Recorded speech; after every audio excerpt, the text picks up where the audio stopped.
తెల్లాపూర్ నడిగడ్డ పైన గద్దారన్న విగ్రహం దగ్గర మరి తెల్లాపూర్ బీసీ సోదరులు మన మాజీ సర్పంచ్ కుమారన్న గారు మరి అదేవిధంగా కృష్ణన్న గారు, నరసింహన్న గారు, మరి పెరుగు ఐలేషన్న గారు, గణేష్ గారు, మరి మిగతా అన్ని వర్గాలు ఎస్సీ మైనార్టీ సోదరులందరూ కూడా ఈరోజు పెద్ద ఎత్తున సాయి ఈశ్వరాచారికి నివాళులు అర్పించడం జరిగింది.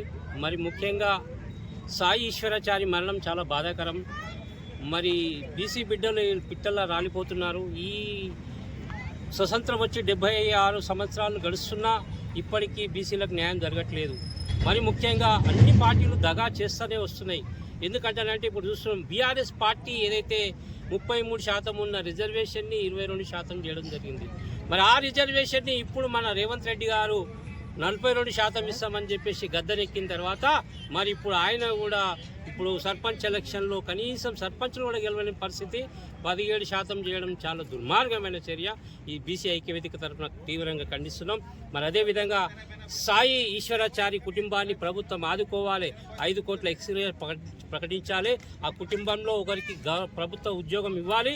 మరి ఆ విధంగా ముఖ్యంగా ఆ పిల్లల ఏదైతే ఎడ్యుకేషన్ ఉందో, 3 పిల్లలు చిన్న పిల్లలు ఉన్నారు, ఆ కుటుంబాన్ని ఆ చదువు ఎడ్యుకేషన్ కూడా ప్రభుత్వం భరించాలి, వారికి అండగా నిలబడాలని చెప్పేసి బీసీ ఐక్యవేదిక తరఫున ప్రభుత్వాన్ని డిమాండ్ చేస్తున్నాం.